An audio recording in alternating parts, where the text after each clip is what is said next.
Welcome to video number 1 for Chapter 9, the Confederation and the Constitution. The American Revolution was not a revolution in the sense of a radical or total change. What happened was an accelerated evolution rather than outright revolution. Some striking changes were ushered in, affecting social customs, political institutions, and ideas about society, government, and even gender roles in North America. The weakening of the aristocratic upper class and the exodus of the Loyalists, with all its culture and elegance, paved the way for new patriot elites to emerge with more democratic ideas. Equality was a watchword everywhere during this time period in what was becoming the United States. Most states reduced property holding requirements for voting, allowing more people to vote. Ordinary men and women demanded to be addressed as Mr. and Mrs. Employers were called bosses, not masters, and the pretentious Continental Army officials who had formed the Society of the Cincinnati were facing ridicule. The protracted fight to separate church and state resulted in some notable gains. The Anglican Church was disestablished and reformed as the Protestant Episcopal Church. The struggle to separate religion and government was fierce in Virginia especially. In 1786, Thomas Jefferson and co-reformers won with the passage of the Virginia Statute for Religious Freedom. Egalitarian sentiments challenged slavery. Philadelphia Quakers in 1775 founded the world's first anti-slavery society. Several northern states called for either abolishing slavery outright or for gradual emancipation. And even in Virginia, a few idealistic masters freed their slaves. The revolution of sentiments was incomplete.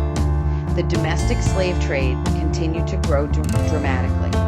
Most of the northern end of slavery only grew gradually. No state south of Pennsylvania abolished slavery. And in both North and South, the law discriminated against free blacks and slaves alike.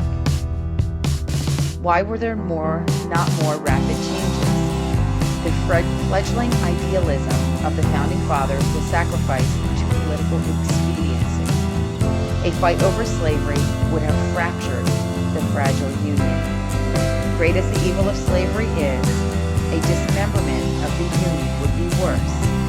Quoted by James Madison in 1787. Nearly a century later, slavery did wreck the Union temporarily as we reached the Civil War time period. Also incomplete was the extension of equality to women.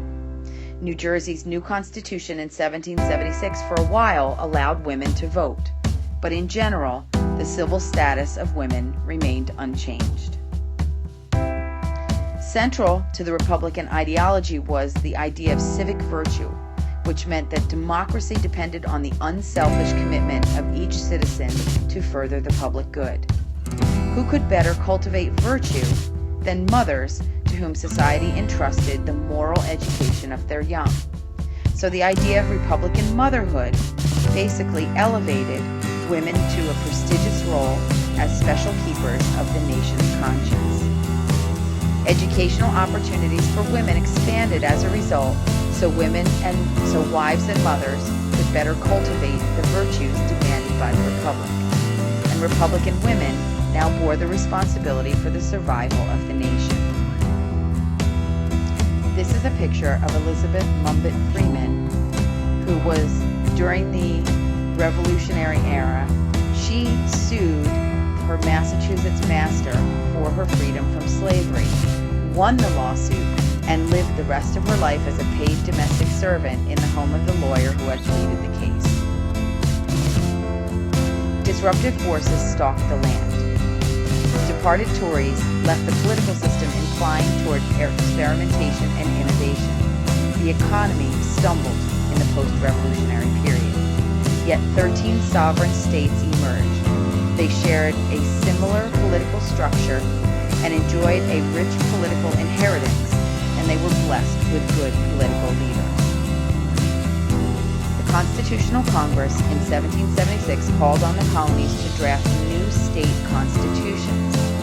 they asked the colonies to summon themselves into good being as new states. The sovereignty of these new states would rest on the authority of the people, and Connecticut and Rhode Island merely retouched their original colonial charters, but others would write new constitutions. Massachusetts called for a special convention to draft its constitution and then submitted the final draft to the people for ratification. Once adopted, the Constitution would be changed only by another constitutional convention. Its constitution remains the longest-lived constitution in the world. There were common constitutional features. As written documents, constitutions represented fundamental law, superior to ordinary legislation. Most contained bills of rights, which protected the prized liberties against a legislative encroachment. Most required the annual election of legislators, and all created a weak executive and judicial branch. In the new government, the legislatures were granted sweeping powers. The democratic character reflected by the presence of many from recently enfranchised Western districts. Their influence was demonstrated when some states moved their capitals into the interior, and we'll continue to talk about the building of the governments in both the states and the federal level of the new nation in our classroom discussions.